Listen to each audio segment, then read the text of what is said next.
What if every time you said yes, you were slowly saying no to yourself? Think about that for a second, because what follows may sound unbelievable, but it's real.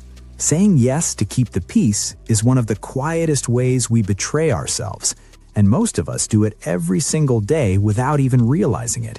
We've all been there. Someone asks something of you, your gut tightens, a little voice inside whispers, "Not again, don't." But your mouth opens anyway, and out comes, "Sure, no problem, of course." And then you go home feeling hollow, resentful, exhausted. That's not kindness. That's self-abandonment dressed up as politeness. Here's what clinical psychology, ancient Stoic philosophy, and modern neuroscience all agree on. Saying no isn't selfish. It's one of the most protective, courageous, and self-aware things a human being can do. In this video, we're going to explore 20 things you need to stop saying yes to, starting today. We'll draw on shadow work, habit science, psychology, and the timeless wisdom of people like Marcus Aurelius and Carl Jung to show you why the power of saying no might just be the skill that changes everything. Shall we dive in? Starting with number 1. Stop saying yes to toxic people. How many times have you kept someone in your life long after you knew they weren't good for you? Toxic people don't always show up twirling a villain's cape. Sometimes they're the friend who subtly puts you down, the family member who leaves every conversation feeling like a storm just passed through. Toxicity spreads. It multiplies when you let it linger, and over time it reshapes how you see yourself and the world around you. Author Rob Tu put it plainly. It's amazing how quickly things can turn around when you remove toxic people from your life. Saying no to toxic people isn't cutting people off. It's cutting off what's cutting you. 2. Stop saying yes to other people's timelines for your life. Shouldn't you be settled by now? Shouldn't you have it figured out? Shouldn't you be further along? Says who, exactly? Society has a very specific script. Degree, career, relationship, house, kids, in a particular order by particular ages. And if your life doesn't match that script, it's easy to internalize the idea that something is wrong with you. Nothing is wrong with you.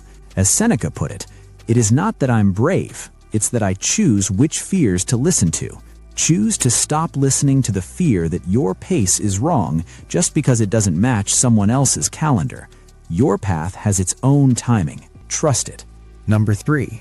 Stop saying yes to conversations that leave you feeling worse about yourself. Not every conversation deserves your full participation.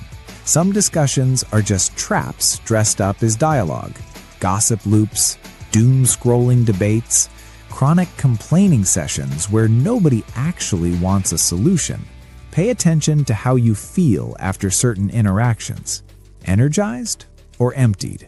Clearer or cloudier? Your emotional state after a conversation is data. You're allowed to redirect. You're allowed to disengage. You're allowed to say, "I'd rather not go down that road today." That's not avoidance. That's discernment. And it's a skill worth building. Number 4. Stop saying yes to the version of you that you've already outgrown. This might be the hardest one on the list. Sometimes the identity holding us back isn't being imposed by someone else. It's one we built ourselves. Maybe to survive. Maybe to belong. Maybe because it worked once. But somewhere along the way, you changed. And that old version of you didn't get the memo. Carl Jung called this process individuation, the ongoing work of becoming more fully yourself, shedding the masks and roles that no longer serve you. Who were you before the world told you who to be? And more importantly, who are you becoming? Saying no to an outdated version of yourself isn't a betrayal, it's an evolution. Number 5. Stop saying yes to people who make you feel unsafe. This one is non-negotiable. Have you ever felt anxious or on edge around someone but convinced yourself it was just you being sensitive? Maybe you were overreacting. You weren't. Your nervous system is not traumatic. It's wise. And when it signals danger, that signal deserves respect.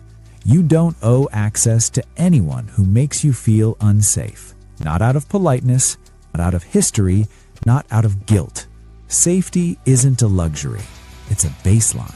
And the power of saying no starts with protecting that baseline first. Number 6. Stop saying yes to people who dismiss your emotions. Here's something Carl Jung understood deeply. The parts of ourselves we suppress don't disappear.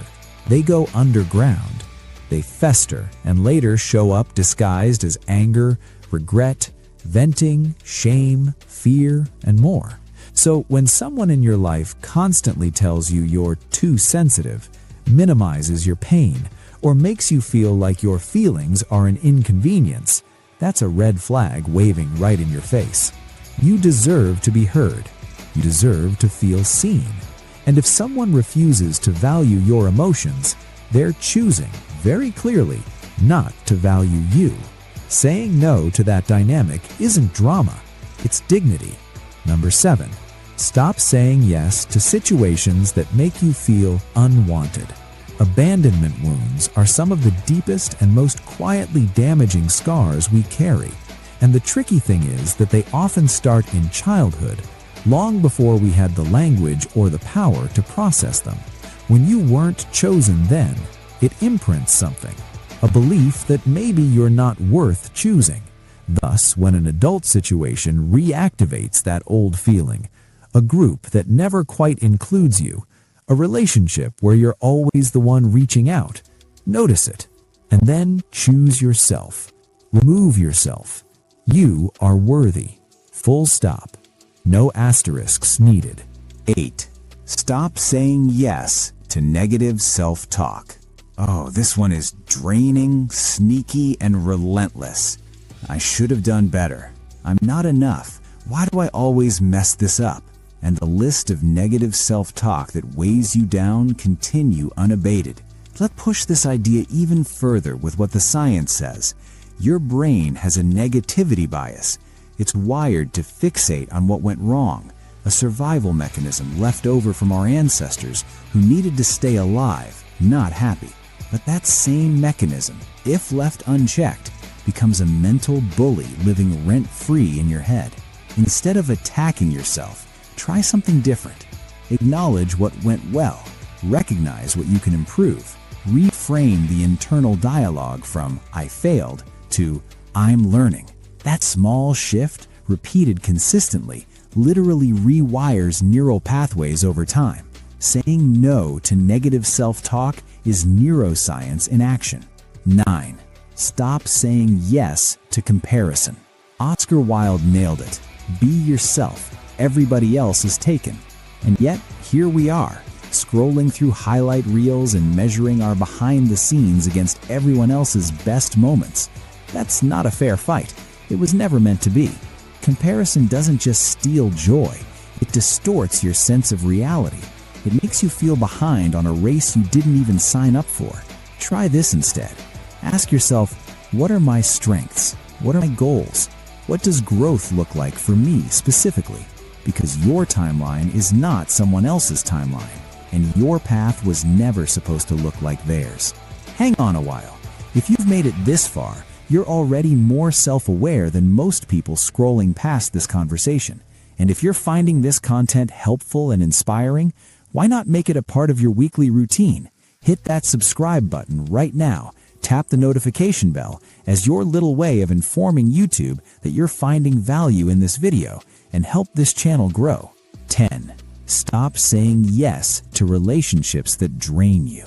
Chances are that you're staying in a relationship that makes you unhappy because leaving feels too hard, too final, too mean. Here's what you need to know. Healthy relationships don't require you to shrink. They don't leave you feeling depleted after every interaction. They have communication, mutual respect, and shared energy flowing both ways. If something feels chronically wrong, you're not obligated to stay and fix it. You're allowed to say no. You're allowed to walk away. That's not giving up. That's growing up, and a remarkable way to choose yourself first. 11. Stop saying yes to resisting your own growth. How many opportunities have you quietly turned down because fear showed up louder than confidence? Growth is uncomfortable. It's supposed to be. But discomfort isn't danger. It's just unfamiliarity. Epictetus said it well. We suffer more in imagination than in reality. That version of failure you've been rehearsing in your head, it's almost never as bad as the regret of not trying. You are a work in progress. Don't shrink away from chances to evolve into a more complete version of yourself. 12. Stop saying yes to wasted time. Time is the one resource you absolutely cannot recycle. I'm not referring to money or energy. Time. Every hour spent in frustration, waiting for things to change without doing anything differently, is an hour you don't get back. That's not meant to scare you. It's meant to wake you up. If you find yourself waiting, use that time wisely. Read something, move your body, reflect. Make the in-between moments mean something, because they add up faster than we think. 13. Stop saying yes to letting others define your worth. Marcus Aurelius wrote, "Everything we hear is an opinion, not a fact. Everything we see is a perspective, not the truth." And yet, how often do we let someone else's opinion become our internal truth and reality? People will always have their say on your choices, your appearance, your life direction. Always. And that part won't change. What can change is how much weight you give those opinions. Other people's perspectives are not verdicts. Don't let them be. 14. Stop saying yes to shrinking to fit in. Are you still holding on to spaces you've long outgrown? A friendship that's become one-sided, a job that leaves you uninspired, a version of yourself that no longer fits. Comfort zones have a shelf life, and staying past that expiration date doesn't feel safe, it just feels familiar. There's a difference. Forcing yourself to squeeze into spaces you've grown beyond doesn't protect you, it limits you. 15. Stop saying yes to your fears without questioning them.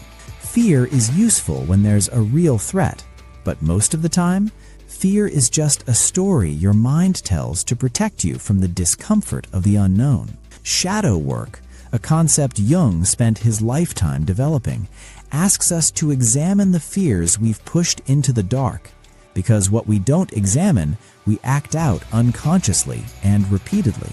From today, start asking your fear, is this actually true? Or is this just familiar? 16. Stop saying yes to people-pleasing out of habit. People-pleasing often isn't even about the other person. It's about managing your own anxiety. You say yes because no feels dangerous, even when it isn't. Habit science tells us that behaviors repeated enough become automatic. If you've been saying yes out of reflex for years, that reflex has grooves, deep ones. Breaking it takes conscious, repeated practice. If you still find it difficult to say no to someone, start small from today, with small no's, then gradually upgrade to bigger ones. Over time, saying no starts to feel like the most natural thing in the world. 17. Stop saying yes to perfectionism. Perfectionism looks productive, but in real sense, it doesn't feel that way. Underneath it is almost always fear. Fear of being judged, of not being enough, of being seen and found lacking. And it will keep you paralyzed forever if you let it. Done is better than perfect, just as progress is better than stalled. Let yourself be a work in motion, not a finished product. 18. Stop saying yes when your body is already saying no. Your body keeps score. It records that tension in your shoulders, the knot in your stomach before a certain conversation, and the exhaustion that follows certain people or situations. Those aren't random. They're signals. Learn to listen, because long before your mind catches up, your body already knows the answer. 19. Stop saying yes to carrying guilt that isn't yours. Somewhere along the way, a lot of us picked up guilt like a backpack someone else packed, and we've been lugging it around ever since.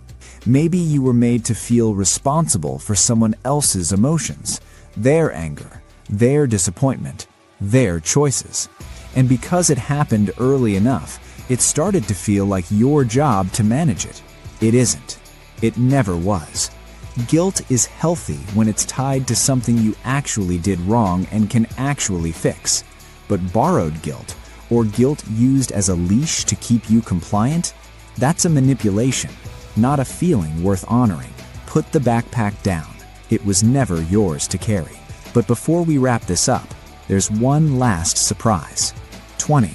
Stop saying yes to numbing instead of feeling. How often do you reach for your phone, food, alcohol, Netflix, or any other distraction the second discomfort starts knocking?